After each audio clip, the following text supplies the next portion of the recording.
क्या बिल्डर्स पैसा लूट रहे हैं एक्स्ट्रा चार्जेस के नाम पे? हर एक आदमी को अपनी वैल्यू पता है, तो वो उस हिसाब से चलता है। अगर हम आज की डेट में देखें तो एनआरआई का इसीलिए सबसे बड़ा रोल है। किस हिसाब से मार्केट को स्टडी करता है वो बहुत इंपॉर्टेंट है, और उसमें रोल रहता है बिल्डर की मैनेजमेंट का, साथ साथ में बिल्डर के जो एम्प्लॉयज़ हैं उनका। 2018 के आसपास एक फ्लैट खरीदा था जिसकी वैल्यू 2.5 करोड़ रुपए थी। ठीक है, फेयरवे ईस्ट में ये प्रोडक्ट था। उसका रेंटल ऑलमोस्ट 50,000 रुपये था उस टाइम पे। उसके पास पैसे नहीं थे, उसने 1 करोड़ का लोन लिया, 1.5 करोड़ का फ्लैट ले लिया। 1.5 से 2 करोड़ रुपए इन्वेस्ट करने की सोच रहा हूँ गुड़गांव रियल एस्टेट मार्केट में। So as you are the expert, तो मुझे बताओ क्या ऐसे वो 2 सेगमेंट्स रहेंगे जहाँ पे as a buyer I can double my investments? हमारे पिताजी हमेशा एक बात कहते हैं, आपकी ईएमआई स्टेगनेंट रहती है बट आपकी ग्रोथ कभी स्टेगनेंट नहीं रहती। एक टाइम ऐसा भी था जब डीएलएफ ने लॉन्च किया तो वो only 100 rupees per square yard में लॉन्च किया था। एक टाइम ऐसा था जब वाटिका सिटी, सोना रोड का जो वाटिका सिटी आज बना है, ठीक है, जो वाटिका चौक हम लोग बोलते हैं, यहाँ पे सोना रोड पे आते हुए लोग डरते थे। ठीक है,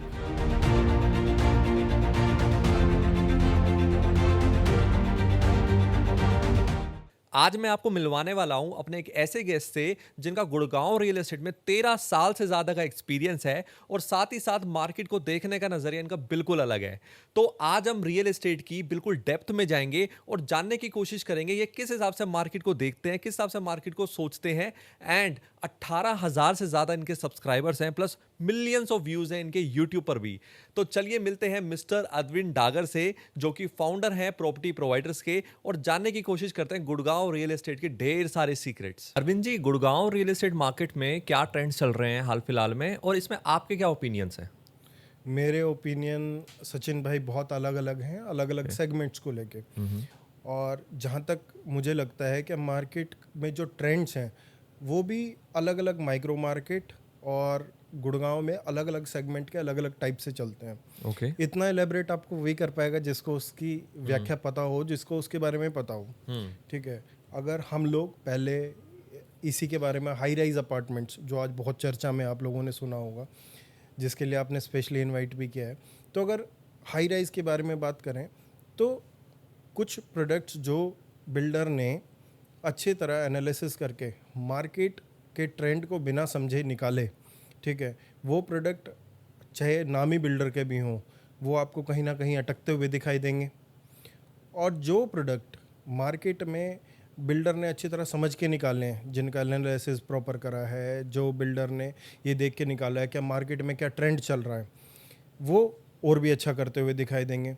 तो इसमें हम लोग अगर एक बात ये जानने की कोशिश करें कि बिल्डर किस हिसाब से मार्केट को स्टडी करता है वो बहुत इंपॉर्टेंट है, और उसमें रोल रहता है बिल्डर की मैनेजमेंट का, साथ साथ में बिल्डर के जो एम्प्लॉयज़ हैं उनका। उन लोगों को, मुझे ऐसा लगता है, क्या सिर्फ ऊपरी मार्केट और चिकनी चुपड़ी बातों में ना आके उन लोगों को प्रोडक्ट को देख के, समझ के, और तभी लॉन्च अपना कोई भी करना चाहिए, चाहे वो कोई भी प्रोडक्ट है। अभी हम जैसे हाई राइज की बात कर रहे थे, तो हमने काफ़ी पहले अभी प्रोडक्ट्स देखे जिनको कस्टमर ने सिरे से नकारा। उसके पीछे रीज़न ये थे, क्या साल से 2 साल में करीबन करीबन 2 से ढाई गुना रेट कर दिए गए उन चीज़ों के।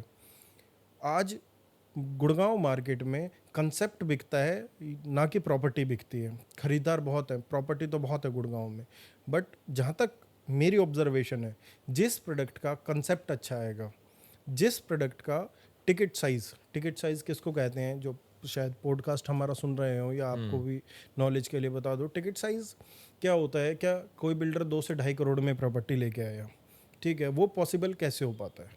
वो पॉसिबल ऐसे हो पाएगा, क्या आपका टिकट साइज़ 2500 स्क्वायर फीट ना रख के उस अपार्टमेंट का साइज़ कहीं ना कहीं 1700-1800 स्क्वायर फीट रख दिया जाए, तो रेट फिर भी आपका कहीं ना कहीं ऑब्जर्वेशन में आ जाता है, ऑब्जर्व कर लेगी मार्केट। राइट। पर आज बिल्डर लग्जरी की तरफ, हर एक कंसेप्ट की तरफ इतना भाग रहा है, क्या सब 2300, 2400, 2500 स्क्वायर फीट के साइज़ लेके आ रहे हैं। एक ये मेन ट्रेंड गुड़गांव के रियल स्टेट में चल रहा है, जो कि जल्दी आपको चेंज होता हुआ दिखाई देगा। और इसी कंसेप्ट पे एक नोएडा का बिल्डर है जिसका नाम आपने सुना होगा, एटीएस।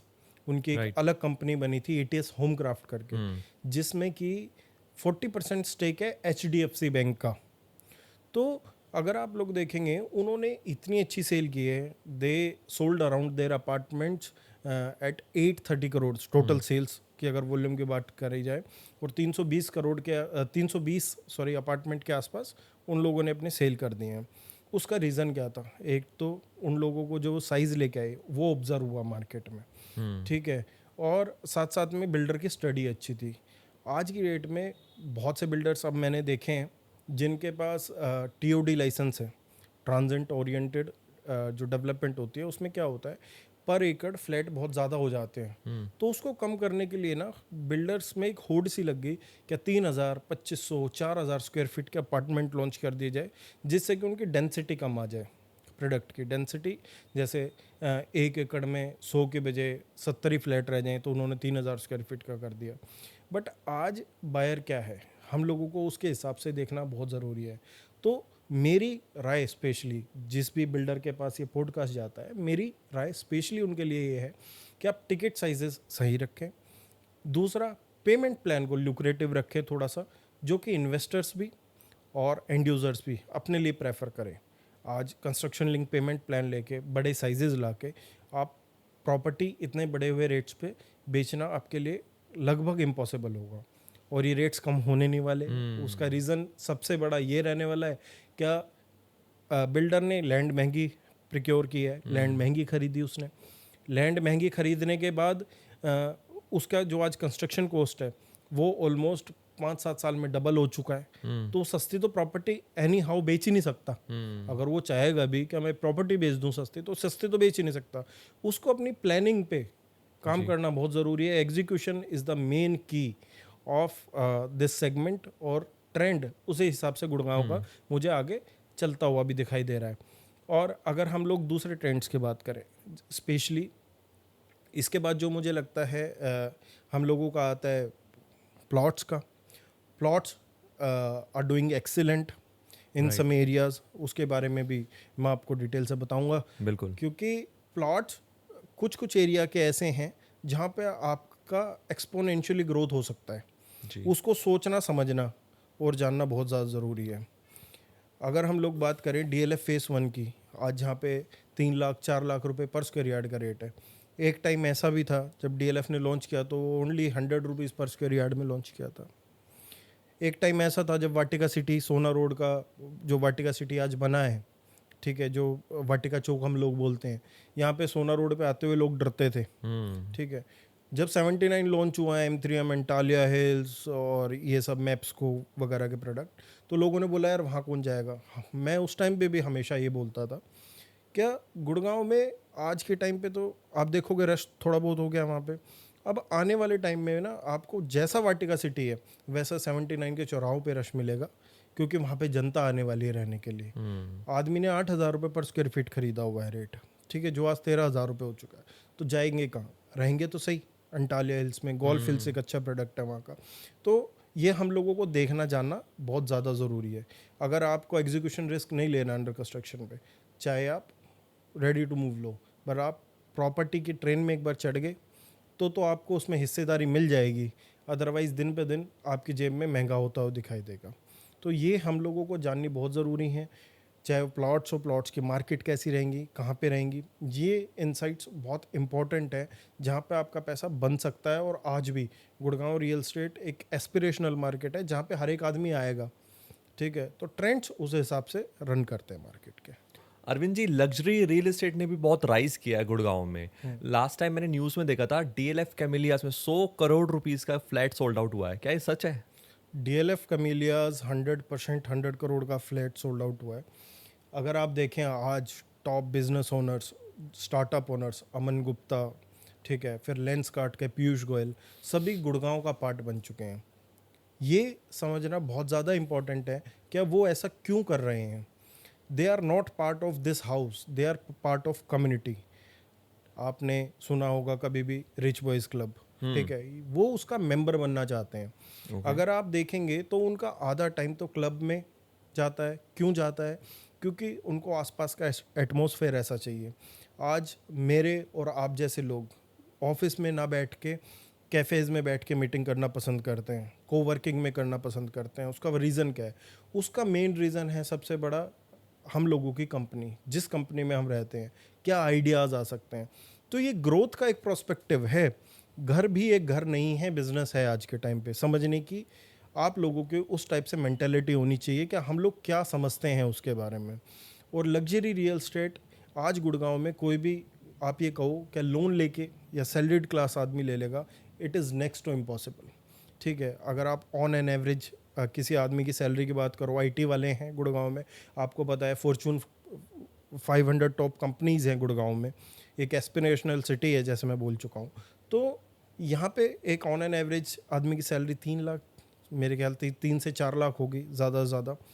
5 लाख पे भी कुछ लोग बैठे हैं। ठीक है, फिर वाइफ वर्किंग होगी, 1.5-2 लाख रुपए उसकी सैलरी होगी, तो करीबन करीबन 6 लाख रुपए के ब्रैकेट में हो जाते हैं। 1-1.5 लाख रुपए उनका टैक्सेशन में चला जाता है। तो वो सैलरी घट के फिर वही 3 लाख रुपए रहेगी, 4 लाख रुपए रहेगी मोस्टली केसेस में।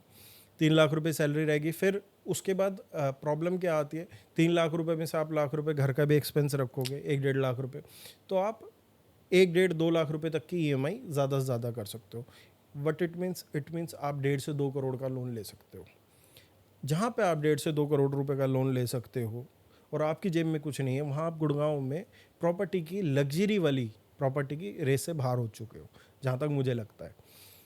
ये सेगमेंट एक ऐसा है जहाँ पे एनआरआईज बहुत अपना रोल प्ले करते हैं। सेकेंडली वो लोग रोल प्ले करते हैं जो कि दिल्ली से आ रहे हैं। आज आप देखोगे रोहिणी, प्रीत विहार, उत्तम नगर, वहाँ छोटी छोटी कॉलोनी, सागरपुर जैसी जगह पे और बहुत सी जगह हैं। ठीक है, द्वारका के ओल्ड फ्लैट्स 3-3, 4-4 करोड़ रुपए के रेट हैं। 100 करोड़ का अगर आप बेचने जाओगे, सॉरी 100 स्क्वायर यार्ड का अगर आप बेचने जाओगे तो वहाँ पे आपको 3-4 करोड़ आसानी से मिल जाते हैं। और आप उन पैसों को यहाँ पे लेके कुछ अपने लेवरेज का यूज़ करके, लोन का यूज़ करके आप उस प्रॉपर्टी को बाय कर सकते हो। तो उस टाइप की जेंट्री यहाँ पे ज़्यादा है। और जितनी दिल्ली की पॉपुलेशन है, जितनी गुड़गांव की पॉपुलेशन बढ़ती जा रही है, तो उस हिसाब से मुझे कहीं तक भी 1% भी ये अंदेशा नहीं होता कि कहीं पे मार्केट स्टेगनेंसी या लोअर फेस की तरफ है।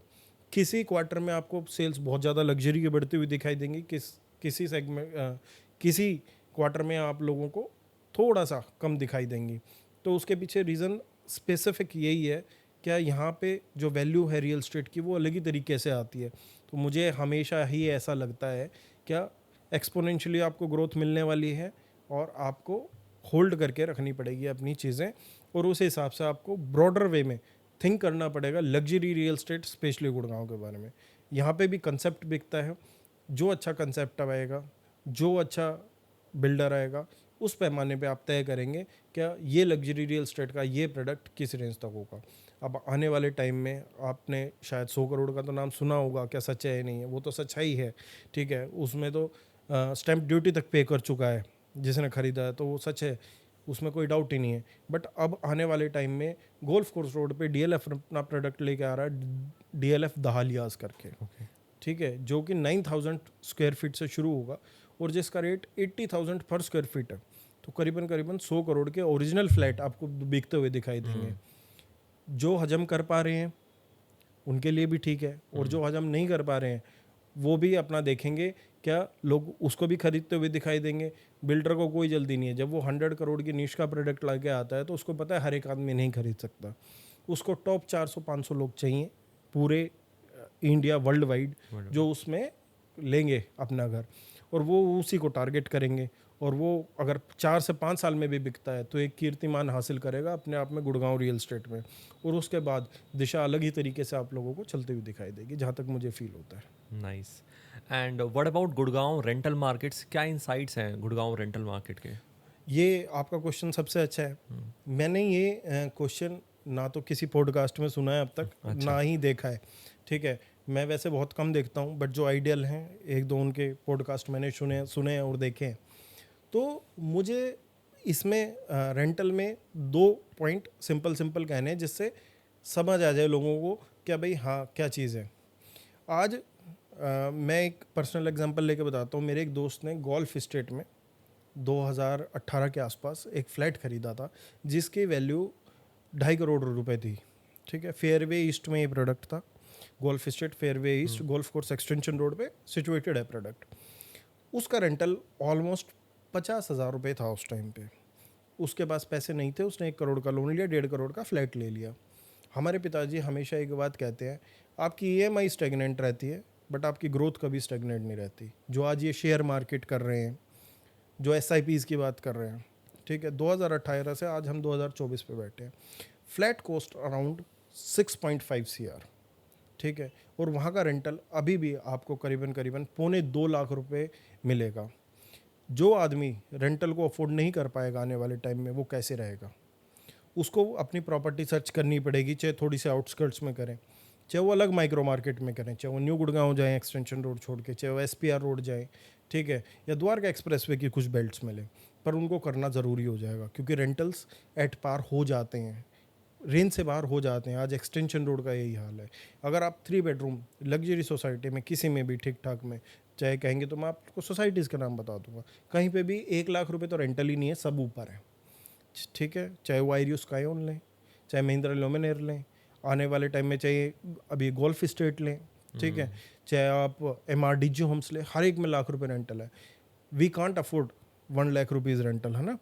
ये उन आदमियों को भी समझनी ज़रूरी है जो कि एमएनसी में जॉब करने आए हैं, ठीक है, और एमएनसी में जॉब के साथ साथ उनकी कंपनी उनका रेंट पे करती है। उनको प्लान ज़रूर करना चाहिए अपने हाउस का, क्योंकि यहाँ से आपको एक वैल्यू ऐड मिलता है, यहाँ से आपको कुछ सीखने को मिलता है। क्या आज तो यहाँ पे रेंटल है, ठीक है, आगे जब यहाँ से जेब से बाहर हो जाएगा गोल्फ कोर्स एक्सटेंशन रोड पे, तो लोग न्यू गुड़गांव शिफ्ट करेंगे ही करेंगे रेंटल पे। तो वहाँ पे रेंटल आप प्रॉपर्टी लेना आपके लिए और मुश्किल हो जाएगा। तो एटलीस्ट आप आज 5 मिनट चल लीजिए, क्योंकि क्लोवर लीफ बन चुका है, वाटिका चौक बन चुका है, तो न्यू गुड़गांव में इन्वेस्ट कर लीजिए। बेशक से आप रेंटल आपकी कंपनी पे कर रही है आपको एमएनसी में, बट आपको ये सोचना समझना बहुत ज़रूरी है, देखना बहुत ज़रूरी है क्या रेंटल आपके हद से बाहर होने वाले हैं एक दिन। और स्पेशली रेंटल पर्पस से अगर कोई चीज़ ली जाए, अफोर्डेबल हाउसिंग आप इन्वेस्टमेंट कर सकते हैं, चाहे आप उसको रीसेल में ही क्यों ना खरीदें। वो एक ऐसा सेगमेंट है जो आपको ऑन एंड अराउंड 5 to 6% का रेंटल यील्ड देता है। तो 5 to 6% अगर आपको रेजिडेंशियल में मिल रहा है, तो वो इन्वेस्टमेंट एक one of the best investment मुझे लगती है जो होने वाली है। क्योंकि जब हम कमर्शियल कुछ बेचते हैं, आज आप मैं खाना खा रहा था तो मेरी आदत है न्यूज़पेपर पढ़ने की, तो न्यूज़पेपर में ऐड आ रखी थी 4% पे बैंक मिल रहे हैं, 4.5% पे बैंक मिल रहा है लीज़ के लिए, ठीक है, 3.98% के रिटर्न्स पे, एनुअल रिटर्न्स पे बैंक ले रहे हैं लोग। तो जब आप वो बैंक प्लान कर सकते हैं 4% पे, तो आप 6% पे कोई प्रॉपर्टी क्यों नहीं, 5% पे कोई रेंटल यील्ड पे प्रॉपर्टी प्लान क्यों नहीं कर सकते। इस सेगमेंट में प्लॉट्स भी एक बहुत अच्छा रोल अपना प्ले करेंगे। जो आज की डेट में प्लॉट में एंटर हो जाएगा, चाहे वो अपना लोन लेके बना ले, ठीक है, वहाँ पे उसका रहने का भी ज़रिया होगा, साथ साथ में उसका रेंटल एक पैसिव इनकम शुरू होगी।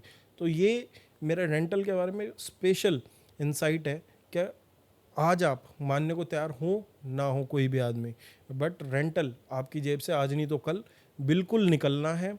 और उस टाइम पे ना तो आप प्रॉपर्टी पे चढ़े होंगे, आपके एसआईपी से आप कभी भी घर नहीं खरीद पाओगे, ठीक है, आपको जाना रियल स्टेट में पड़ेगा, ठीक है, और वो भी आज की डेट में जैसा मैंने पहले बताया, कुछ ना कुछ लिक्विडेट करके आपको लेना पड़ेगा गुड़गांव रियल स्टेट में।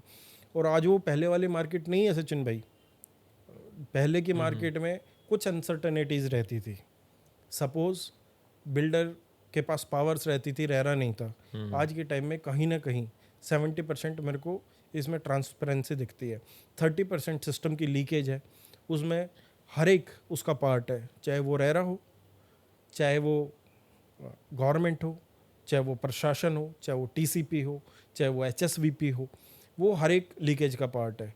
वहाँ पे बिल्डर भी एक पार्ट है। उसमें हम लोगों को देखना पड़ेगा कि हम लोग किस हिसाब से इन चीज़ों को मैनेज करेंगे और किस हिसाब से हम लोगों को कितना एनालिसिस अपना पर्टिकुलर करना चाहिए। मैं इनफैक्ट मैंने एक मॉडल शुरू किया है अपनी चैनल पे कंसल्टेंसी का। मैं सिर्फ लोगों को ये कहता हूँ, आप 2 करोड़ 4 करोड़ 6 करोड़ 50 लाख रुपए भी लगा रहे हैं, पर आप अपने 5,000 रुपये खर्च करें।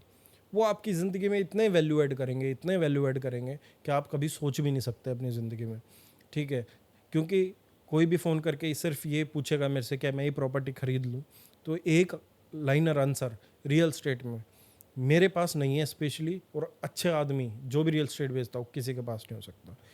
You should keep in mind, क्या आपके पास उतना समय होना चाहिए किसी भी प्रॉपर्टी के लिए। आप समझे मार्केट को, एनालिसिस को समझे, ट्रेंड को समझे, मार्केट के एक एक चीज़ समझे, प्रोडक्ट की अच्छी तरह डीप एनालिसिस करें और फिर लें। आप कहीं पे भी धोखा नहीं खा पाएंगे, जहाँ तक मुझे लगता है। अरविंद जी, अगर मुझे रियल एस्टेट में इन्वेस्ट करना है तो क्या स्ट्रेटेजीज होनी चाहिए for the short term and long term investments? आज गुड़गांव में शॉर्ट टर्म और लॉन्ग टर्म की परिभाषा बिल्कुल अलग अलग हो चुकी है, अलग अलग होनी भी चाहिए।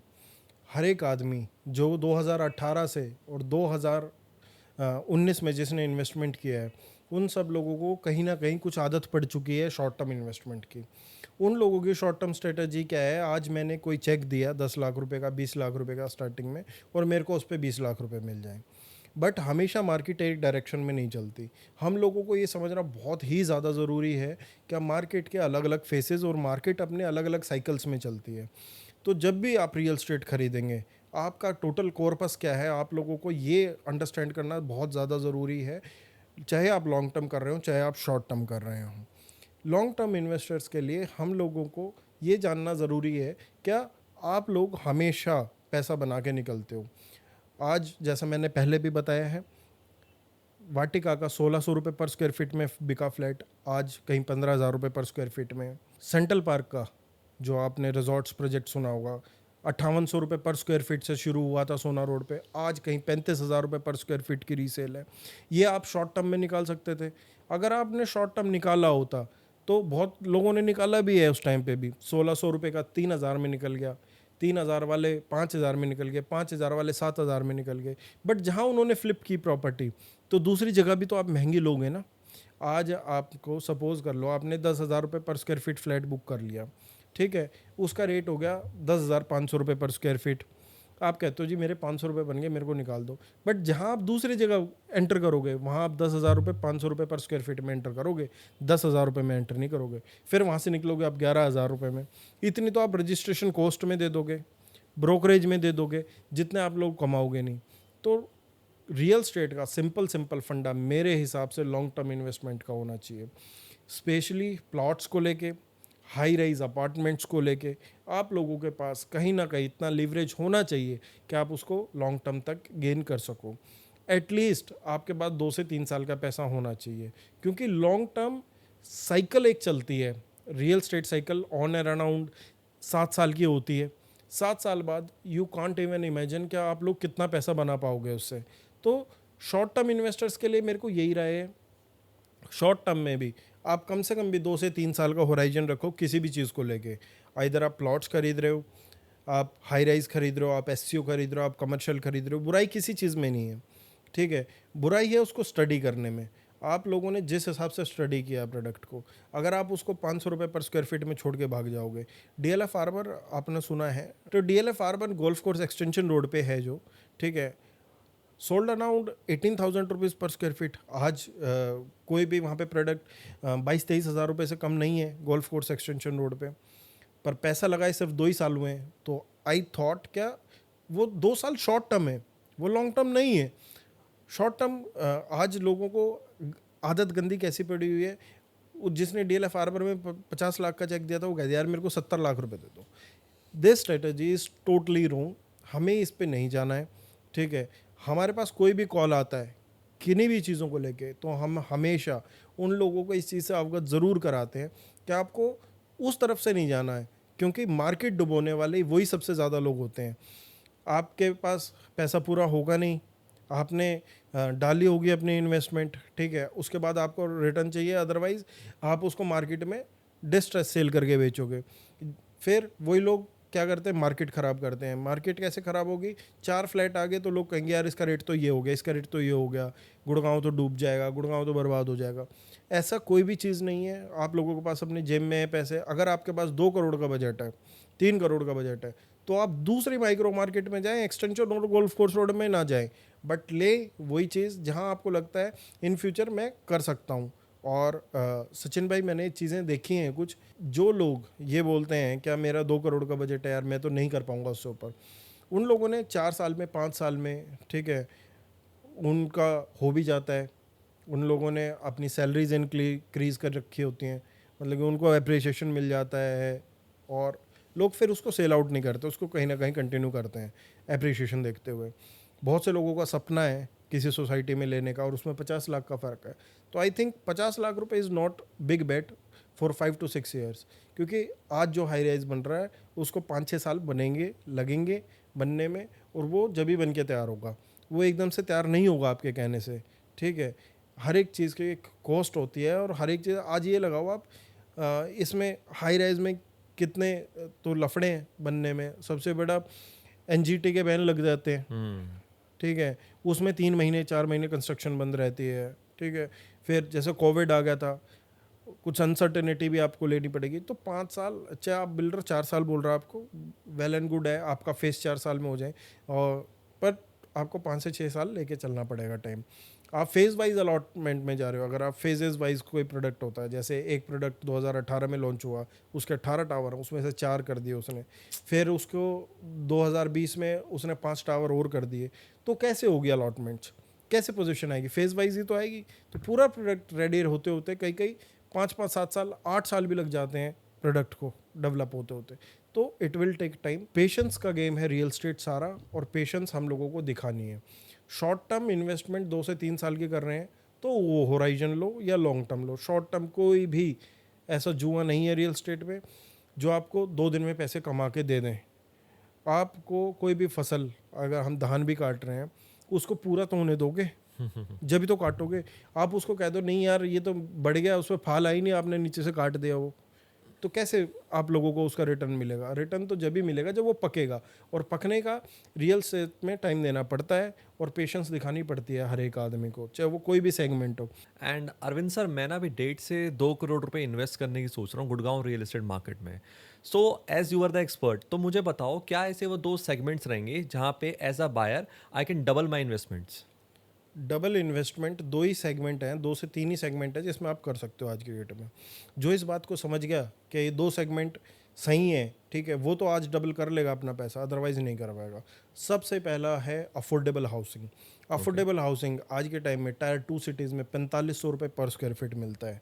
ठीक है, जहाँ पे आज कंस्ट्रक्शन कॉस्ट हाई राइज की, बिल्डर ने लाइसेंस लाना है, सब कुछ करना है, ठीक है, बोल नहीं सकते, अंडर टेबल भी देना है, सब कुछ करना है, वहाँ पे उसकी कंस्ट्रक्शन कॉस्ट करीबन करीबन 2500 से 3000 रुपये मिनिमम टू मिनिमम आएगी। ओपन एरिया छोड़ना, इससे कम आ नहीं सकती। 1500 रुपये पर स्क्वायर फीट में सोना जैसे शहर में आपको मिल रहा है, अपनी रहने की जगह, प्लॉट की जगह। आप उसको पर स्क्वायर यार्ड में कैलकुलेट करोगे तो देख लेना कितना आ जाता है। ठीक है, तो 4500 रुपये वाला प्रोडक्ट आपका आज आपका निकला, वो 30 लाख रुपए का, 32 लाख रुपए का, 60 लाख का होना ही होना है पोजीशन पे। और आपके 4 साल में पैसे जाने 30-32 लाख रुपए, उसको कोई नहीं रोक सकता, दुनिया की बड़ी से बड़ी ताकत नहीं रोक सकती। तो एक ऐसा सेगमेंट है जिसमें डबल होगा आपका पैसा, फॉर श्योर, आंख बंद करके होगा। अगर आप इसमें कुछ मैनेजमेंट कोटा यूनिट्स होते हैं उसमें भी लेते हैं, तो उसमें बड़ी हुई बेल्कनी साइजेज आते हैं, उसमें भी आपका पैसा डबल होना है, उसको कोई नहीं रोक सकता, चाहे वो पार्किंग हो चाहे वो पार्किंग के बिना हो। ठीक है, तो ये आपको देखना है कि मेरे को बन के मिल जाए और मेरा पैसा डबल हो जाएगा यहाँ। दूसरा प्रोडक्ट जो आपने पूछा, दूसरा प्रोडक्ट मुझे लगता है छोटे टिकट साइज़ के प्लॉट्स। ठीक है, डेवलपर ऐसा है, दीनदयाल के प्लॉट्स आप लोगों को देखने हैं, जहाँ पे आपको आज 1-1.25 लाख रुपए गज मिल रहा है प्लॉट। आप उसको आंख बंद करके ले लो, वो आपका 3 से 4 साल में, 5 साल में, जब भी अफोर्डेबल हाउसिंग जो मैंने बताई स्कीम ये मिलेगी, तभी ये प्लॉट आपके बन के रेडी होंगे, सारी चीज़ें होंगी, वहाँ लोग बस रहे होंगे, वहाँ बिल्डर आएंगे, अलग अलग फ्लोर बनाएंगे अपने। आपके ये दोनों प्रोडक्ट 110% होने ही होने हैं डबल, इनको कोई नहीं रोक सकता। जो रियल स्टेट साइकिल है उसका थोड़ा बहुत ऊपर नीचे हो सकता है, तो उस मामले में मैं बहुत बड़ा भगवान भी नहीं हूँ, अपने आप को क्लैरिटी गिवर भी नहीं कहता कि मैं सब कुछ बता सकता हूँ हर एक चीज़ में। 1-2 साल इधर उधर हो सकता है, पर ये दोनों प्रोडक्ट आपको मल्टीफोल्ड रिटर्न देंगे, डबल का मैं गारंटी देता हूँ। इससे ज़्यादा हो जाए तो भी कोई आश्चर्य की बात नहीं होगी मेरे लिए तो specially. And sir, what is this EOI? मैंने काफ़ी सुना है स्कैम होता है बिल्डर्स के बिहाफ पे, क्या ये सच है? सचिन भाई सारी बात बुलवाओगे आज मुझसे, आज मैं सारी बातें बोलना नहीं चाह रहा। ईओआई होता है एक्सप्रेशन ऑफ इंटरेस्ट। इसकी 3 से 4 स्टेजेस होती हैं। ठीक है, अब लोगों को ये समझना बहुत ज़रूरी है कि 3 से 4 स्टेजेस कौन सी होती है। सबसे पहली स्टेज होती है बिल्डर का रेरा नहीं आया, बिल्डर आपसे नॉन बैंकेबल ईओआई ले रहा है, एक्सप्रेशन ऑफ इंटरेस्ट, क्या आप एक्सप्रेशन दे दो, आप मेरा फ्लैट खरीदना चाहते हो। दूसरी स्टेज होती है बिल्डर का रेरा नहीं आया, वो कह रहा है आप मेरे को बैंकेबल चेक दे दो, उसकी दूसरी कंपनी के नाम पे आपने 15 लाख 20 लाख 50 लाख का चेक दे दिया उसे। तीसरी स्टेज होती है क्या आपसे चेक ले लिया और रेरा आया, रेरा पे चेक लगा दिया और आपको डिटेल नहीं दी। 3 स्टेजेस हैं ईओआई की। तीनों स्टेजेस अपने आप में घातक भी हैं और अपने आप में अच्छे भी हैं। तीनों स्टेजेस को जानना ज़रूरी है। स्कैम भी कुछ बिल्डर्स करते हैं, वो भी मैं आपको समझाऊंगा कैसे करते हैं। सबसे पहले हम लोग बात करते हैं नॉन बैंकेबल ईओआई की। नॉन बैंकेबल ईओआई लास्ट तक जाते जाते जो मैंने थर्ड स्टेज बताई है, जब रेरा आता है और बैंक कर लेता है बिल्डर, वो स्टेज होती है। उस स्टेज में 2 टाइप से बिल्डर अपना रिएक्ट करता है।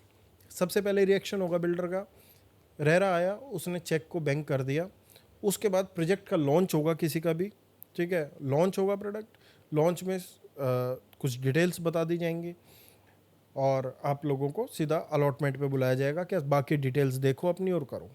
कुछ बिल्डर्स ऐसे हैं जो ईओआई बैंक कर लेते हैं अपनी एक्सप्रेशन ऑफ इंटरेस्ट और सारी डिटेल्स आपको A to Z दे देंगे। This is called transparency. इस कंसेप्ट पे भी कुछ बिल्डर काम करते हैं, आपको सारी डिटेल दे देंगे, मास्टर प्लान दे देंगे, अपना चूज़ करके आओ और यहाँ बैठ के अपनी अलॉटमेंट कराओ। एक स्टेज ये होगी ईओआई की जो कि ट्रांसपेरेंट जहाँ तक मेरे को लगती है। इस केस में क्लाइंट का कुछ नुकसान हो सकता है और बिल्डर का कुछ फ़ायदा हो सकता है, बट किसी ना किसी चीज़ में हर एक का फ़ायदा और हर एक का नुकसान होता ही है, उसमें आप कुछ नहीं कर सकते। उस केस में ये होगा कि बिल्डर के पास 2000 अपार्टमेंट है और ईओआई उसके 4000 आगे, ठीक है, मार्केट में रेट कोट किया 5000 रुपये पर स्क्वायर फीट, 10,000 रुपये पर स्क्वायर फीट, ठीक है, और बिल्डर ने जैसे देखा क्या मेरा आ चुका है डबल का ईओआई, डबल फ्लैट मेरे बिक चुके हैं और एक दिन में बिकने वाले हैं, उसने 10,000 रुपये का रेट कर दिया अपना 12,000 रुपये पर square feet. This is the main catch जहाँ पे क्लाइंट का नुकसान हो सकता है। यहाँ पे क्लाइंट को फ़ायदा ये होगा, उसको ट्रांसपेरेंसी मिलेगी, नुकसान ये होगा क्या उसको शायद रेट ऊपर नीचे देखने को मिल सकता है। This one is the first term of EOI. Second term bankable EOI, उसमें बिल्डर टेंटेटिव रेट दे देता है, उसमें ये एथिकल प्रैक्टिस नहीं है क्योंकि रेरा आने से पहले वो कोई भी चेक बैंक नहीं कर सकता सेम अकाउंट में। ये एक अनएथिकल प्रैक्टिस है जिसके लिए आपको 100 बार सोचना चाहिए कहीं भी इन्वेस्ट करने से पहले। तो इसमें अगर हम लोग देखें तो वो बिल्डर ज़्यादा करते हैं जिनको पहले की से आदत पड़ी हुई है। भाई इसमें आपकी एक यूनिट सिक्योर हो जाती है, मान के चलो कि बैंकेबल ईओआई तो मेरे को ज़्यादा चांसेस हैं जो मैंने अप्लाई किया है वो यूनिट मिलने के। आपके सामने एक रेट रखा जाता है, क्या 16,000 रुपये पर स्क्वायर फीट रेट है, इस पे आपको अपार्टमेंट मिलेगा और स्पेसिफिकेशन और सब कुछ लॉन्च पे आपको बताया जाता है और आपको बोला जाता है अगर आपको मिलता है आप यूनिट लेनी है, ठीक है, अदरवाइज़ 30 दिन के बाद आपके चेक रिफंडेबल होगा। 2 टर्म ये होगी और तीसरी टर्म ट्रांसपेरेंसी के साथ जो लोग करते हैं वो मैं आपको पहले पॉइंट में समझा ही चुका हूँ। ये तीनों हैं। स्कैम भी कुछ चीज़ों में होता है, जैसे कि बिल्डर ने ईओआई ले ली, ठीक है, बैंकेबल ईओआई ले ली और कुछ डिलेज के कारण उसको नहीं मिल पा रहा है, ठीक है, कुछ टर्म्स के कारण उसको नहीं मिल पा रहा है, अपना लाइसेंस नहीं मिल पा रहा या रेरा मिलने में डिले हो रहा है, तो वहाँ से प्रेशर बनता है बायर्स का, क्या दे क्यों नहीं रहे, 4 महीने हो गए रह रहा, 6 महीने हो गए रह रहा है, तो वहाँ पे क्लाइंट हरास होता है। और आज ईओआई रिफंड क्यों नहीं लेता है कोई भी आदमी, उसका रिफंडेबल अमाउंट क्यों नहीं लेता, वो कहता है यार मार्केट में ना 7,000 रुपये पर स्क्वायर फीट में मैंने चीज़ ली हुई थी, ठीक है, आज रेट बढ़ते जा रहे हैं, आप महीने बाद देखोगे 10,000, महीने बाद देखोगे 11,000, महीने बाद देखोगे 11,500, 12,000 रुपये रेट हो गए। वो ऐसा महसूस करता है कि मैंने ईओआई दे के अपना फ्लैट बुक कर लिया, ठीक है, इसके बाद ये रेरा लाएगा मैं लाऊंगा, मैं करूँगा। बिल्डर कहता है भाई मेरा डिले हो रहा, कुछ और पेमेंट दे दो। क्लाइंट की अपनी गलती नहीं है वहाँ पे, ठीक है, पर बिल्डर भी अपनी जगह सही है। तो वो केसेस आप लोगों को जो बिल्कुल चैन की नींद सोना चाहते हैं, इन्वेस्टर हो या एंड यूज़र हो, तो वो चीज़ आपको नहीं करनी चाहिए जहाँ तक मुझे लगता है बैंकेबल वाली। उस केस में आप लोगों को हैंडल करना चाहिए, अपनी एक रोलर कोस्टर राइड पे नहीं जाना चाहिए। अगर आप रोलर कोस्टर राइड पे जाओगे तो आपकी चैन की नींद जाएगी, पैसे तो आप कमा ही लोगे, पैसे तो आप दूसरे टाइप से भी कमा लोगे, वहाँ 1,000 रुपये पर स्क्वायर फीट महंगा मिल जाएगा, इसमें पर स्क्वायर फीट सस्ता मिल जाएगा, सिर्फ फ़र्क इतना है। So Arvind ji rapid fire round करते हैं. Okay, one word for builders. मैं आपको 6 बिल्डर्स के नाम बताऊंगा and you have to explain about them. हाँ, रेडी? होने वाला तो थोड़ा मुश्किल है, बट हाँ, I will definitely try. Okay. DLF. Luxury, Emaar. Loyalty, Shapoorji Pallonji. Top brand, M3M smart world. Roller coaster ride, Sobha. International top developer, okay. Signature global. Affordable to luxury. Great. Arvind ji second rapid fire round करते हैं and I will tell you my budget. आप मुझे micro markets बताओ उस budget में that where I should invest. Okay. All right. So 1 से 1.5 crore. South of Gurgaon, सोना, 1.5 से 2.5 करोड़. न्यू गुड़गांव, 2.5 से 4 crore. SPR road and Dwarka expressway, nice. And 4 से 6 crore. Golf course extension road and little bit part of Dwarka expressway, okay. And 6 crore onwards. Obvious golf course road. Golf course road. Nice. So Arvind ji मैंने बहुत सारे लोगों के commercial real estate में पैसे डूबते हुए देखे हैं. आपका क्या स्टैंड है इस चीज़ के ऊपर? कमर्शियल रियल एस्टेट इन्वेस्टमेंट आज के टाइम में बहुत डिफ़िकल्ट है समझना और करना। 80% आदमियों के इसमें रिटर्न नहीं आ पाते, ठीक है, जिसमें से 60% पे तो एट पार में बिकने के लिए तैयार है। ये एक ऐसा ज़रिया है जहाँ पे रियल एस्टेट इन्वेस्टर का या आप बोलें कंसल्टेंट का सबसे ज़्यादा पैसा बनता है। इसमें हम लोगों को बहुत सोच समझ के और देख के इन्वेस्टमेंट करनी है।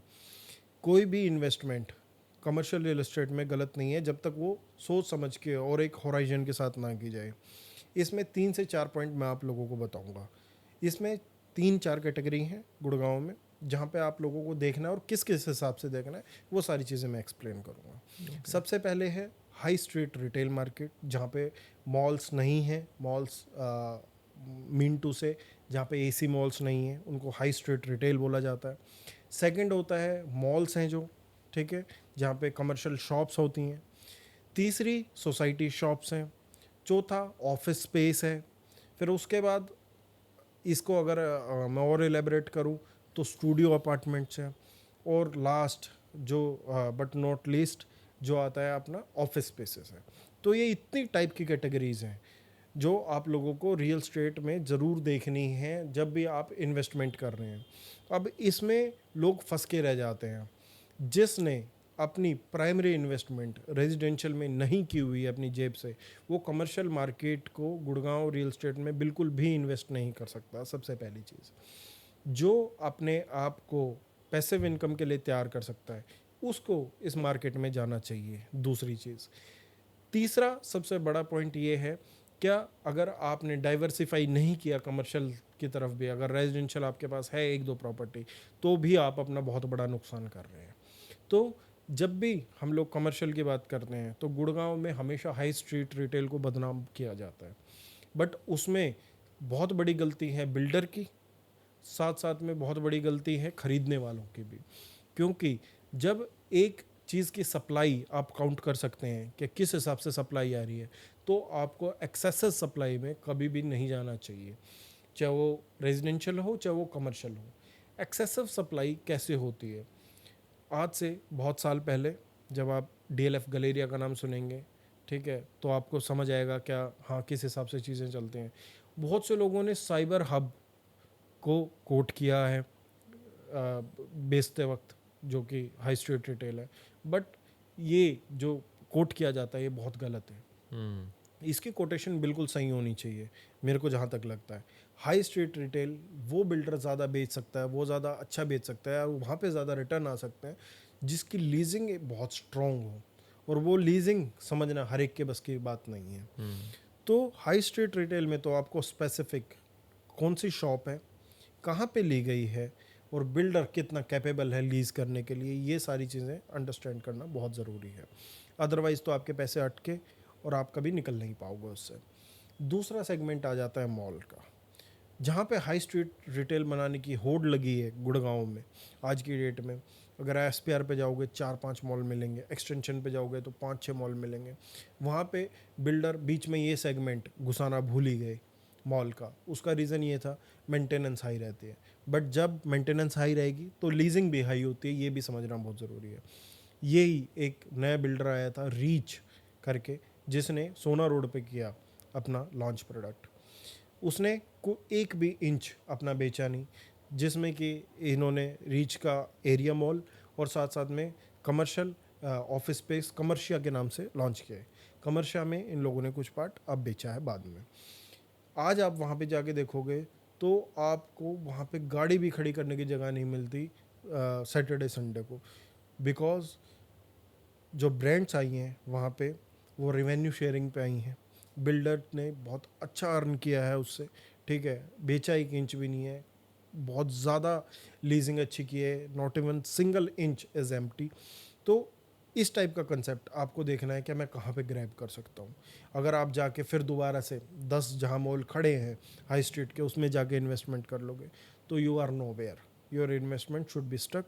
और हम लोग और या आप लोग उस लायक हैं भी जो मार्केट ना समझें।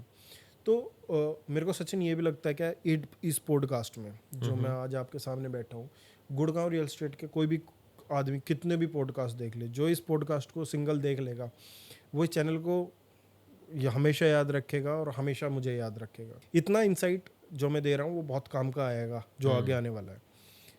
इसके बाद एक सेगमेंट जो मैं बता रहा था आपको, ऑफिस स्पेस का सेगमेंट रहा।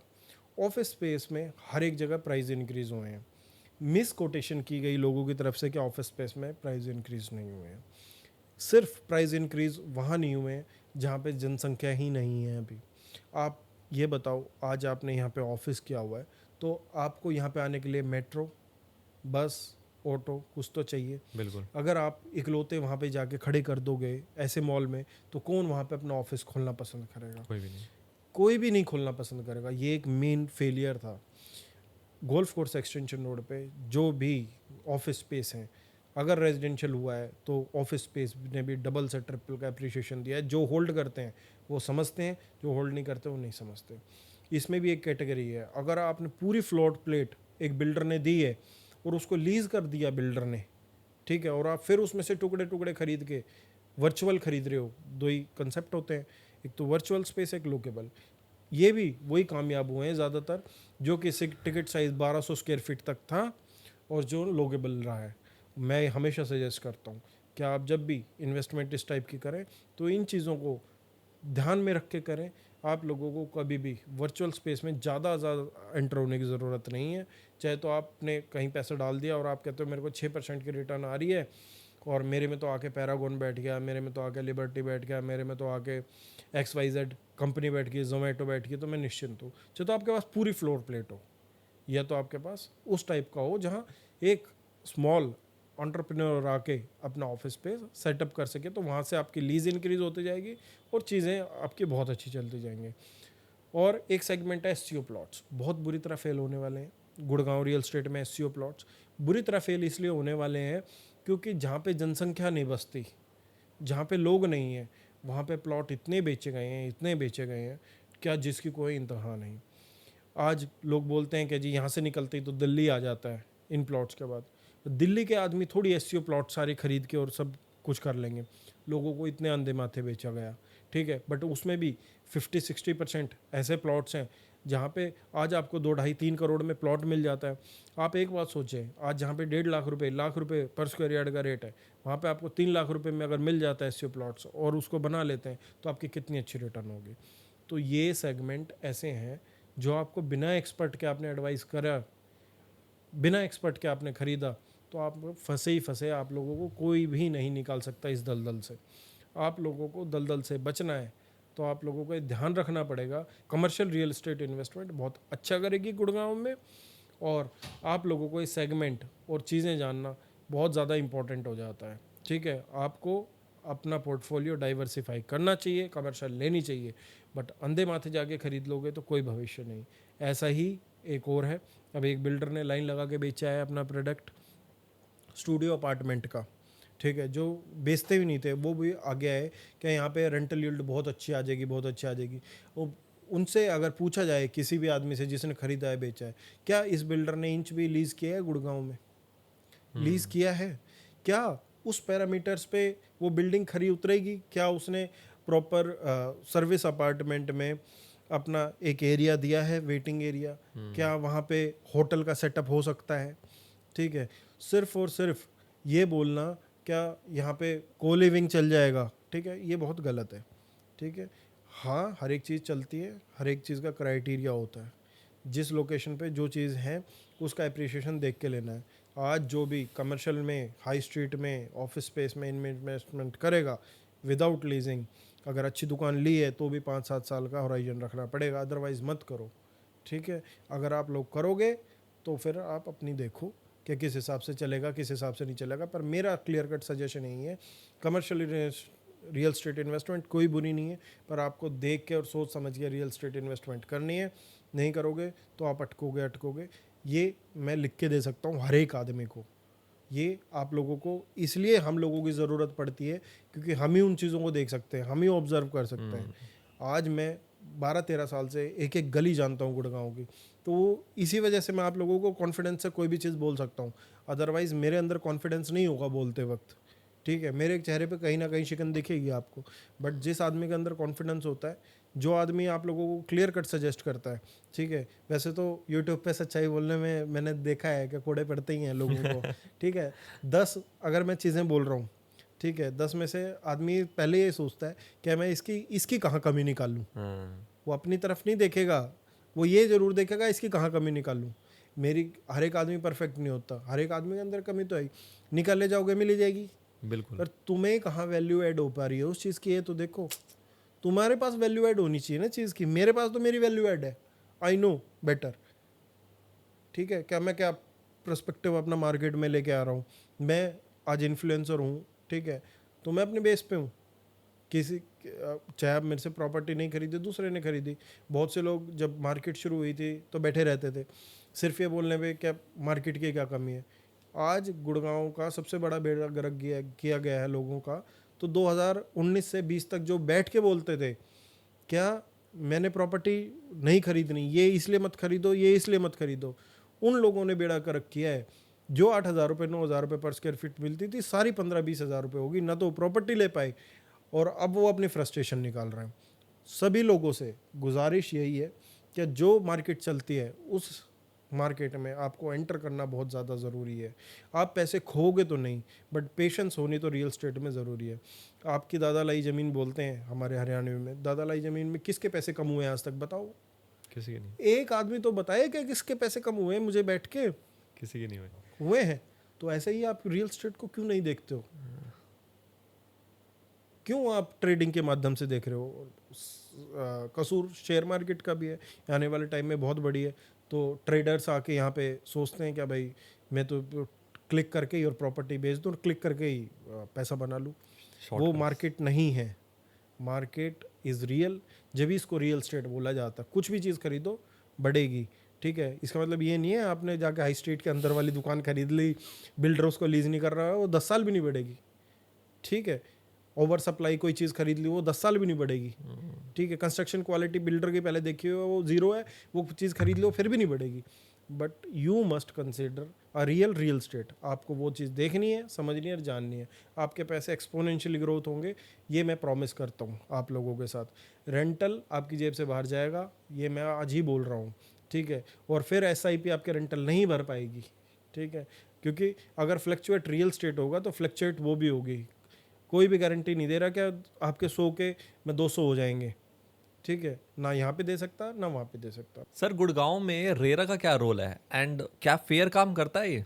गुड़गांव में कुछ जगह तो रेरा आँख पे पट्टी बांधे हुए दिखाई देता है और कुछ जगह बहुत अच्छा काम करता है। तो ये दोनों पर्सपेक्टिव हम लोगों को देखने हैं। सबसे पहले अभी मैं एक न्यूज़ भी देख रहा था और मैंने देखा भी है, गुड़गांव में रेरा ने लगभग 25 से 30 बिल्डर्स के खिलाफ लुकआउट नोटिस जारी किया हुआ है, जिसमें उन लोगों को FIR दर्ज करने के लिए बोला हुआ है पुलिस को, ठीक है, और हिरासत में लेने के लिए बोला हुआ है। बट पुलिस वालों को मिल नहीं रहे हैं लोग। जैसे कि रहीजा के खिलाफ है, एक one of the top renowned developers की बात करें हम लोगों को जो समझ आता है, तो रहीजा के खिलाफ बहुत कंप्लेंट्स हैं। उनका एक हाई टावर था, उसमें नहीं कुछ उन लोगों ने किया, अभी तो कह रहे हैं क्या कंस्ट्रक्शन शुरू हो गया है। तो रेरा यहाँ पे कुछ चीज़ों में ठीक भी दिखता है। तो एक केस था माहिरा का, जिसने काफ़ी अफोर्डेबल हाउसिंग लॉन्च किए, तो तो लोग बोलते हैं रेरा में कुछ नहीं होता, ये हो गया वो हो गया, रेरा तो इतनी ट्रांसपेरेंसी है। उस केस में देखा जाए तो रेरा का ज़ीरो रोल दिखता है मुझे। क्यों दिखता है? क्या सबसे पहले तो उन्होंने लैंड एक्वायर की, लैंड एक्वायर करके उनको बैंक गारंटी जमा करनी पड़ती है, वो की, बैंक गारंटी दी उन लोगों को और प्रोजेक्ट शुरू कर दिया। अब टीसीपी एक पोर्टल है, टाउन एंड कंट्री प्लानिंग का पोर्टल है, जिस पे क्या अफोर्डेबल हाउसिंग लॉन्च होते हैं। तो उस पर तो वो जब ही लाइव होना चाहिए जब आपकी ड्यू डिलिजेंस पूरी हो चुकी हो। आपने कई पैमाने पे उसको टेस्ट करने के बाद ही रेरा दिया जाता है आपके पास ओरिजिनल सारी चीज़ें हैं या नहीं है। 2 साल बाद जब बिल्डर ने 3 साल बाद बनाना बंद कर दिया प्रोजेक्ट, तो बोला गया फोर्ज्ड गारंटी दी गई है, बैंक गारंटी। तो उस केस में एंड यूज़र्स का, जिसने भरा था, चाहे वो प्रॉपर्टी डबल हो गई हो, पर उसका क्या गलती है? तो उस केस में क्या आपने ड्यू डिलिजेंस नहीं किया पूरा? अगर नहीं किया तो किसके दबाव में आके किया? इसमें टीसीपी का भी रोल है, टाउन कंट्री प्लानिंग का। क्या आप लोगों ने उसका नेटवर्थ पॉजिटिव रखना चाहिए था? या तो आप लोग एक काम कर दें, ठीक है, क्या आप उसको 100 फ्लैट निकालें, 100 में से 70 ही फ्लैट बेचने दें, 30 फ्लैट ना बेचने दें। उस केस में क्या हो जाएगा? ये मेरा एक डिफरेंट पर्सपेक्टिव है, मेरा अपनी राय है। 30 फ्लैट आपने नहीं बेचने दिए तो एट लास्ट अगर वो प्रोजेक्ट नहीं बनाता है तो 30 फ्लैट बेचे, कम से कम आप वो सारे टावर पूरा कर दोगे, ठीक है, तो एंड यूज़र्स को मिल जाएगा। आपने वो भी कहीं नहीं किया, उसका नेटवर्थ पॉजिटिव भी नहीं रखा जो उसको फंडिंग मिल जाए कहीं से, ठीक है, ना तो आपने फंडिंग पॉजिटिव रखी, ना आपने ड्यू डिलिजेंस किया। तो लोग आज के टाइम पे हज़ारों लोग सफ़र कर रहे हैं। तो ऐसी जगह देखे तो रेरा की आंखों पे पट्टी कहीं ना कहीं मेरे को दिखाई देती है, और कुछ चीज़ों में भी रेरा का मेरे को लूप होल दिखाई देता है। अब रेरा मिलने के बाद बिल्डर कहता है मैं एनवायरमेंटल क्लियरेंस के लिए अप्लाई करूँगा, वो आएगी तब मैं अपना काम आगे शुरू करूँगा। तो जब आप लोग रेरा दे रहे हैं तो उस टाइम तक एनवायरमेंट की भी एक फ़ाइल तैयार करवा लो उनसे, एनवायरमेंटल क्लियरेंस भी ले लो तो रेरा दे दो। बट आपको रेरा आने के बाद देना है, उसके बाद काम शुरू होगा। तो ये कुछ लूप होल्स हैं जो रेरा को देखने चाहिए। जहाँ तक मेरा सवाल है, जहाँ तक मेरा पॉइंट ऑफ व्यू है, ये क्लियर कट होना चाहिए। कुछ जगह पे रेरा का बहुत अच्छा रोल दिखा, जो मैंने आपको बताया। क्या अभी उन्होंने लुकआउट भी जारी किया है, बट वहाँ पे उनको दूसरी अथॉरिटीज़ नहीं दे रही हैं, तो वो हाई कोर्ट में गए हैं, उनके खिलाफ अपील डाली है क्या भाई आप उनको हाजिर क्यों नहीं कर रहे हो, तो हम हाई कोर्ट जा रहे हैं। तो ये कुछ कदम देखे जाए तो ये अच्छे कदम भी हैं। बट जहाँ तक रेरा का सवाल है, जब अगर रेरा किसी प्रोजेक्ट को मिल जाता है मेरी नज़रों में, तो वो क्लियर कट होना चाहिए पहले दिन से, और वो बिल्कुल साफ़ सुथरा प्रोजेक्ट होना चाहिए। उसमें इफ़ एंड बट कुछ नहीं होनी चाहिए, लाइसेंस के हिसाब से होना चाहिए। लाइसेंस हर एक बायर को अपना देखना चाहिए, जो भी लाइसेंस अप्लाई हुआ है लैंड के लिए, उसमें रोड क्लियर होती हैं, साइजेस क्लियर होते हैं, सारी चीज़ें होती हैं। तो ये बेसिक स्टडी है, ठीक है, ये होनी चाहिए क्लाइंट की तरफ से भी, साथ साथ रेरा को भी ये चीज़ें एम्प्लीकेट करनी चाहिए गुड़गांव रियल एस्टेट में स्पेशली, क्योंकि हर एक आदमी की जेब में प्रॉपर्टी आ नहीं रही है, जिनके में आ रही है तो उनको तो सही तरीके से दी जाए। तो यही मेरा पर्सपेक्टिव है। एंड सर, क्या बिल्डर्स पैसा लूट रहे हैं एक्स्ट्रा चार्जेस के नाम पे? कुछ पॉइंट्स पे यस हम लोग बोल सकते हैं, अब कुछ पॉइंट्स पे हम नहीं बोल सकते हैं कि नहीं लूट रहे हैं, कुछ पे लूट रहे हैं, क्योंकि हम लुटाने दे रहे हैं। अगर हम पैसा लुटाने नहीं देंगे तो बिल्डर की कोई औकात नहीं है कि वो पैसा लूट सके। उसमें हम लोगों को स्पेशली ध्यान देना है। जब भी कोई प्रोडक्ट लॉन्च होता है, ठीक है, अगर ठीक डेवलपर होगा तो वो बोलेगा मेरा प्रोडक्ट 15,000 रुपये पर स्क्वायर फीट में लॉन्च हुआ है, एज सपोज, ठीक है। और वहीं पे एक दूसरा बिल्डर आएगा, वो कहेगा मेरा प्रोडक्ट 14,500 रुपये पर स्क्वायर फीट में लॉन्च हुआ है। 14,500 रुपये पर स्क्वायर फीट वाले ने तो 10 लाख रुपए अपने क्लब के भी अलग से हैं। एक कार पार्किंग अगर एक्स्ट्रा लेनी है तो 5 लाख रुपए उसके दो। पीएलसी 1,000 रुपये पर स्क्वायर फीट की रख दी। एक 15,000 रुपये पर स्क्वायर फीट में जो लॉन्च कर रहा है वो कह रहा है क्या सिर्फ मेरे को तो जीएसटी जो गवर्नमेंट को जानी है वो एक्स्ट्रा दे दो और पीएलसी एक्स्ट्रा दे दो। तो ये कॉस्टिंग हम लोगों को जाननी बहुत ज़रूरी है। अगर आप लोग इसको सोच समझ के नहीं करेंगे तो आप लोगों को घातक सिद्ध होगी आने वाले टाइम में। साथ साथ में हम लोगों को सबसे ज़्यादा इम्पोर्टेंट प्ले जो होता है वो पीएलसी में होता है।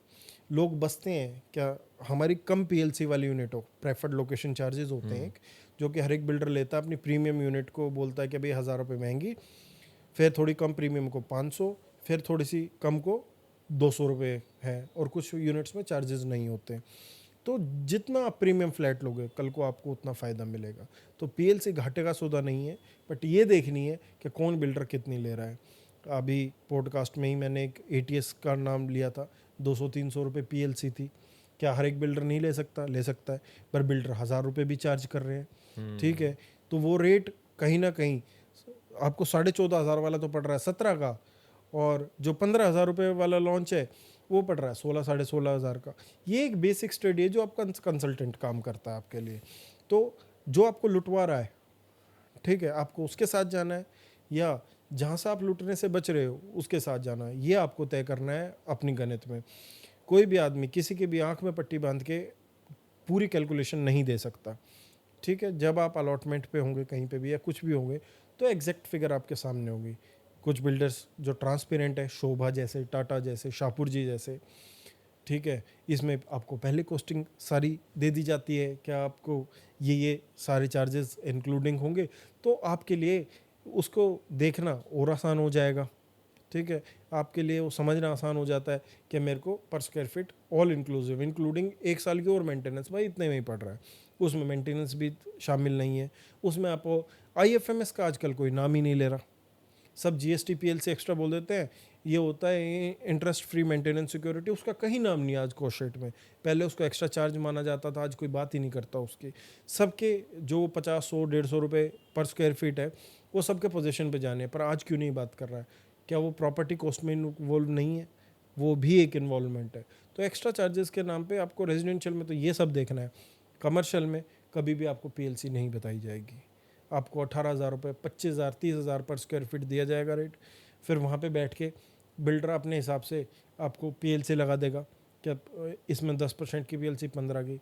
आप कहोगे नेगोशिएट करो, वो नेगोशिएट उसने पहले ही 10% बढ़ा रखी है, 15% बढ़ा रखी है पीएलसी, कॉस्ट उसने उतनी ही लेनी है आपसे, तो 5% कॉस्ट कम कर देगा, सारा डिस्काउंट में दिखा देगा और 10% आपको पीएलसी मिल जाएगी। कमर्शियल रियल एस्टेट के केस में ऐसे फंसते हैं आदमी।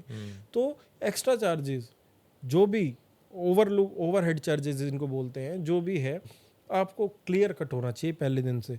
और आज की डेट में मैं देखता हूँ, ठीक है, बहुत सी बड़ी कंपनियां गुड़गांव में काम करती हैं, उनको एक टारगेट दिया जाता है, क्या 1 सेल करो, 2 सेल करो, अपनी सैलरी जस्टिफाई करो। क्या वो आदमी आपको इतना समझा सकते हैं जो आज हम बात कर रहे हैं बैठ के? नहीं समझा सकते। इसलिए मैं बोलता हूँ proper consultation is mandatory for each and everyone. हर एक के लिए, हर एक आदमी के लिए अलग एस्पेक्ट्स होते हैं प्रॉपर्टी लेने के।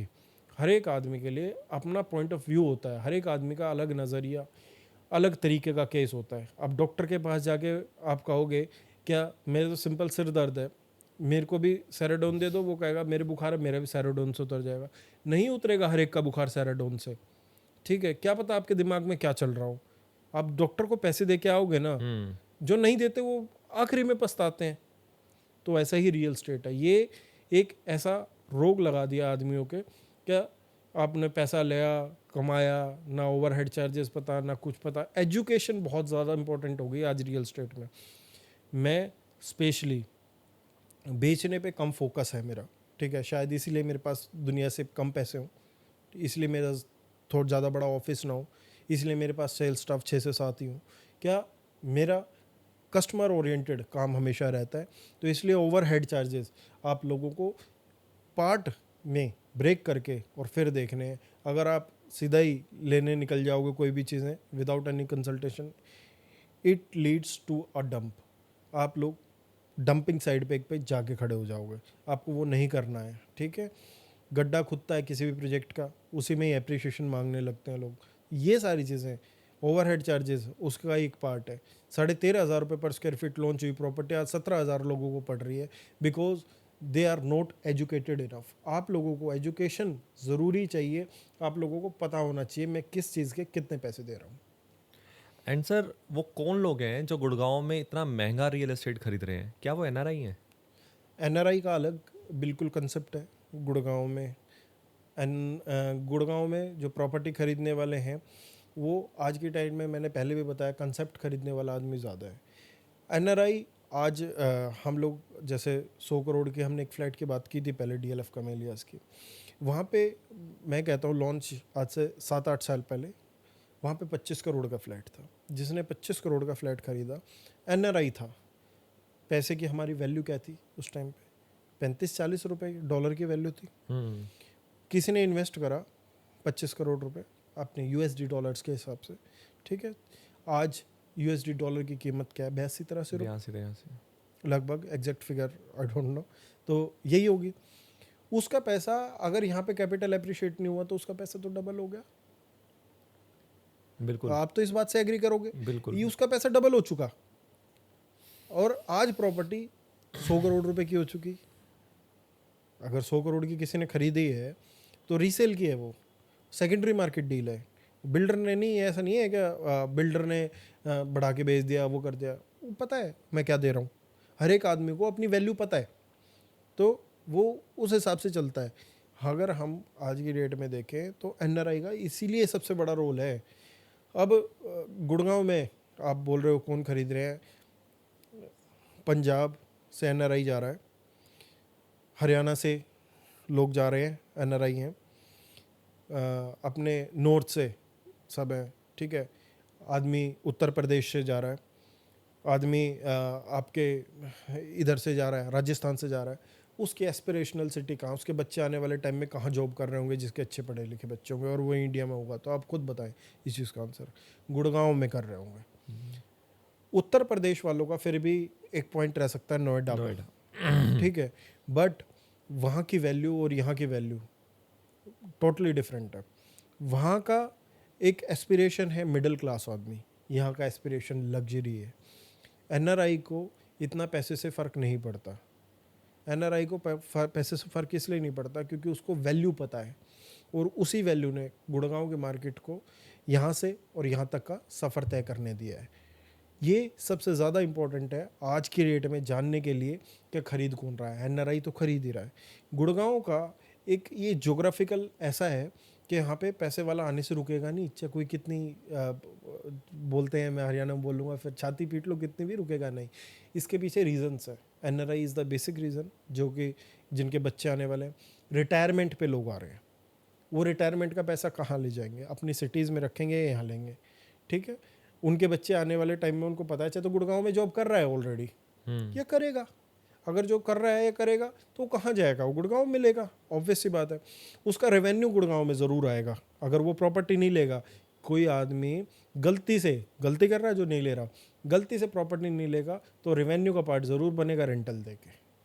और जो रेंटल दे रहा है, ठीक है, आज की डेट में यहाँ पे 1 RK का सुशांत लोग साउथ सिटी 1 में कोई रेंट पूछेगा तो मेरी खुद की 2-3 बिल्डिंग्स हैं, उनका रेंट मेरे आता है 17 से लेके 20,000 रुपये 1 RK का, एक रूम, लेटरिन, बाथरूम, किचन, 17 से 20,000 रुपये तक का। जब वो 17 से 20,000 दे सकता है और जिसकी 2 लाख रुपए सैलरी है, उसको चाहे आउटस्कर्ट्स में चाहे सोना में प्रॉपर्टी ले, but they should take property. वो लोग प्रॉपर्टी खरीदे, ठीक है। रिटायरमेंट का लोगों का पैसा आ रहा है डेली, एक हम लोगों से सटा होने के कारण। और जब से 2 डेवलपमेंट हुई है, सोना रोड की और द्वारका एक्सप्रेसवे की, जब से ये रोड निकली है, ठीक है, आज दिल्ली का डिस्टेंस हम लोगों से कुछ मिनट का है, ठीक है। 15 मिनट में हम लोग न्यू गुड़गांव SPR से सीधा द्वारका एक्सप्रेसवे होके पहुंच सकते हैं। तो हर एक आदमी दिल्ली का जो है, जिसको लिविंग ऑफ स्टैंडर्ड चाहिए, जिसको कॉलोनीज़ में नहीं रहना, उनके पास क्या है, आप ये समझो, जिन्होंने 200 रुपये गज में प्लॉट लिया, 300 रुपये गज में प्लॉट लिया, आज की टाइम में उनका सबका 2-2, 3-3 लाख रुपए गज हो रखा है। वो यहाँ के अपनी एक अच्छी लिविंग रहेंगे, क्लब देखेंगे, ठीक है, क्योंकि उनके बच्चे एजुकेट कर चुके हैं, उन बच्चों को वहाँ पे शिफ्ट होना है, ठीक है। तो मेरे पास मोस्टली जो 80% क्लाइंट है, जिसमें से 30% जो बोल सकते हैं दिल्ली का, 30% अगर रेशो निकालोगे NRI, ठीक है, और 20% मेरे पास जो वो हैं MNC के क्लाइंट्स, और जो भी अपना रियल स्टेट को आउटलुक करते हैं, इन्वेस्टर्स बोलते हैं जिनको IT के जो लोग आ रहे हैं जॉब करने के, वो 80% ये हिस्सा है। बाकी 20% लोकल्स हैं, जिनके ज़मीन का मुआवजा आया।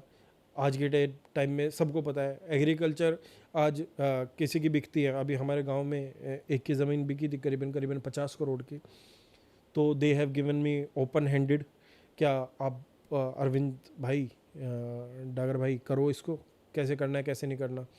तो उसमें से हम लोगों ने उनका एक सोफेस्टिकेटेड सा पोर्टफोलियो डिज़ाइन किया, जिसमें कि मैंने उन्हें कैश फ्लो जनरेटेड चीज़ें बताई, कुछ कैश फ्लो जहाँ से जनरेट हो सकता है, क्योंकि जब मार्केट स्टैग्नेंट होती है तो आपका कैश फ्लो एक ऐसी चीज़ है जो आपको बचाए रखेगा हमेशा। हर एक चीज़ मैंने कैश फ्लो जो उनको दिलाया है, जिसमें से कैश फ्लो आता है, उसमें सब में 5 से 6% का रिटर्न आता है। तो मैंने उनको कुछ कैश फ्लो में डाला, कुछ अगेन उतनी ही एग्रीकल्चर लैंड में डाला जो कि थोड़ी आउटस्कर्ट्स में आती है, और 5 साल बाद वही रेट होना है जितनी उनकी बिकी है। कुछ चीज़ें मैंने उनको अपार्टमेंट के माध्यम से दिलाई, ठीक है। एक उन लोगों ने अपना प्लॉट लिया जिस पे कि वो फ्लोर बना के और एक में रहेंगे और दोबारा से कैश फ्लो जनरेट करेंगे। एक कमर्शियल में उन लोगों ने इन्वेस्टमेंट किया। तो इस हिसाब से डाइवर्सिफाई किया अपने पोर्टफोलियो को, और आने वाले टाइम में बाय गॉड ग्रेस, मैं कैमरे में माध्यम से बोल रहा हूँ, क्या अगर 5 साल में 100 करोड़ नहीं हुआ तो मेरा काम करने का फ़ायदा नहीं है और उनका इन्वेस्टमेंट का फ़ायदा नहीं है। तो ये इस टाइप के क्लाइंट्स, ये सेग्रीगेशन आ रहा है आज के टाइम में गुड़गांव में, जो हम लोगों को सोचना, समझना, देखना बहुत ज़्यादा ज़रूरी है। ये पॉडकास्ट एक ऐसा माध्यम है, जो आपने मुझसे चीज़ें पूछी हैं, मैं इन बातों की गारंटी दे सकता हूँ। लोग पॉडकास्ट में आके हंस रहे हैं, अपनी जीवनी शेयर कर रहे हैं, मैंने ये किया, मेरे क्या करने से आपको फ़र्क नहीं पड़ना चाहिए। मैंने क्या लूज़ किया, मैंने क्या गेन किया, उससे क्या फ़र्क पड़ेगा। फ़र्क पड़ेगा जो आपके ज्ञान में वृद्धि करेगा, वो मेरा ज्ञान है, ठीक है। मैंने पहले भी बताया, क्या आप लोगों के माध्यम से मैं इतनी बातें कर पा रहा हूँ, अदरवाइज़ टाइम नहीं होता, सेल्स टीम देखनी है, वो चीज़ देखनी है। पर हफ्ते में आज भी मैं 2 दिन सिर्फ़ और सिर्फ मार्केट में जाता हूँ। और ऐसा नहीं है मैं बिल्डर के प्रोजेक्ट ही देखने जाता हूँ सिर्फ। आप मेरा इंस्टाग्राम देखोगे तो उसमें अब मैंने शुरू किया लेटेस्ट, उसमें भी चीज़ें दिखेंगी। बट मैं प्लॉट की डील्स देखता हूँ, मैं एससीओज भी देखता हूँ, मैं कमर्शियल देखता हूँ, मैं हर एक बिल्डर के पास जाता हूँ। जो बिल्डर बिल्कुल बेकार है मैं उसके पास भी जाता हूँ, समझने के लिए विजन क्या है, क्यों ख़राब हो रहा है, क्यों ख़राब किया जा रहा है। मेरे इनपुट बिल्डर ले ना ले, पर अपनी राय रखनी बहुत ज़रूरी है, क्योंकि मार्केट अच्छी चलती रहे। मार्केट का अच्छा चलना मेरे और आपके हित से कहीं ज़्यादा अच्छा है, और चलती रहेगी, क्योंकि ट्रांसपेरेंसी मार्केट में है आज के दिन। सो अरविंद जी, फाइनली आप क्या मैसेज देना चाहेंगे हमारे व्यूअर्स को, इन्वेस्टर्स को एंड होम बायर्स को? फाइनली मैं सचिन जी यही मैसेज दूंगा सभी लोगों को जिन्होंने भी इतना लंबा पॉडकास्ट देखा है। जो रियल स्टेट जर्नी है किसी भी आदमी की, कोई मिडिल क्लास है या कोई इन्वेस्टर है, वो एक गलत इन्वेस्टमेंट आपकी सारी पोर्टफोलियो को ख़राब कर सकता है। एक गलत इन्वेस्टमेंट या आपका घर खरीदा हुआ जो आपने तरीके से चीज़ें नहीं करी, वो आपकी सारी जमा पूंजी को बाहर लेके जा सकता है आपकी रेंज से। तो आपको बिल्कुल सोच समझ के और एक ट्रस्टेड कंसल्टेंट के साथ जाना चाहिए। लोग अपनी ड्यू डिलिजेंस कर रहे हैं 100 यूट्यूब वीडियो देख के, बट जब तक आपके पास एक्सपर्टीज़ नहीं है किसी चीज़ की, आप एक डायरेक्शन में सोच रहे हैं बट आपके पास 100 प्रोस्पेक्टिव और हैं चीज़ों को लेके, अगर आप उन 100 प्रोस्पेक्टिव को नहीं देखेंगे, वो 100 प्रोस्पेक्टिव कंसिडर नहीं करेंगे, तो आपकी रियल स्टेट जर्नी कहीं ना कहीं जाने वाली है। अगर आप कहीं सही भी हैं, अगर आपके पास 100% ज्ञान भी है, तो वेरीफाई ज़रूर करें। मेरी सभी लोगों को यही सलाह है, क्या आप अपनी रियल स्टेट जर्नी किसी ना किसी माध्यम से बहुत सक्सेसफुल रहे होंगे, कुछ लोग फेल रहे होंगे, कुछ लोग ट्रैप में आए होंगे, बट आप लोगों को एक ट्रस्टेड फेस बहुत ज़रूरी है। आज की टाइम में गुड़गांव में हर एक आदमी की जेब भरने से कुछ नहीं होता है। हर एक आदमी के पास जाएं, मिलें, या 1-to-1 सलाह ज़रूर लें जो भी आपका कंसल्टेंट है। अगर आपकी 3 करोड़ की इन्वेस्टमेंट आप 20-30 हज़ार रुपये किसी लोगों को दे भी दें और कंसल्टेशन ले भी लें, कंसल्ट करें लोगों से, तो आप लोगों के इन्वेस्टमेंट और आपको जितना कॉन्फिडेंस होगा, वो कॉन्फिडेंस कोई भी बीट नहीं कर पाएगा।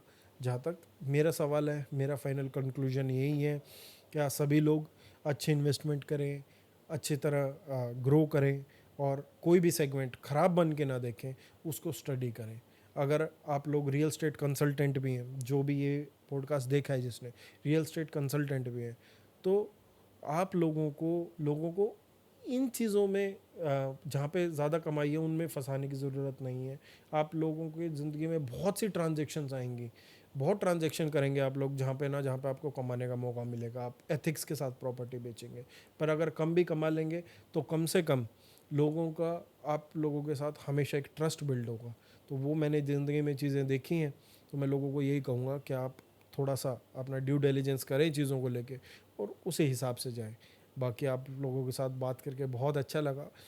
मैंने सोचा नहीं था कि बहुत देर हो गई हमें बात करते हुए, इतना लंबा मैं बात भी कर पाऊँगा। बाकी लोग जुड़े रहेंगे चैनल पे तो और चीज़ें करते रहेंगे, हम लोग बात करते रहेंगे। Thank you so much Arvind ji for coming. काफ़ी इंसाइट्स मिली हमें रियल एस्टेट को लेकर के, because it's a biggest investment. एक आदमी अपनी जीवन पूंजी पूरी लगा देता है, एंड डेफिनेटली मेरे को भी ये आज नई नई चीज़ें पता लगी, रेरा का रोल पता लगा, एंड क्या कंसल्टेशन की क्या वैल्यू है वो पता लगी। सो आई थिंक हमारे व्यूअर्स को भी बहुत मज़ा आया होगा, एंड कभी भी अगर रियल एस्टेट में अगर वो इन्वेस्ट करने की सोच रहे होंगे तो डेफिनेटली वो कंसल्ट करेंगे, आपसे कंसल्ट करेंगे। And thank you so much for coming. या थैंक यू सचिन, और मुझसे भी कंसल्ट ना करें, बट आप लोग 2-3 आदमी ऐसे ज़रूर हों आपकी ज़िंदगी में जो एक्सपर्ट हों, और पर्टिकुलर मार्केट के, हर एक मार्केट का एक ही एक्सपर्ट नहीं हो सकता। मेरी यही लास्ट पॉइंट था। Thank you very much Sachin for inviting.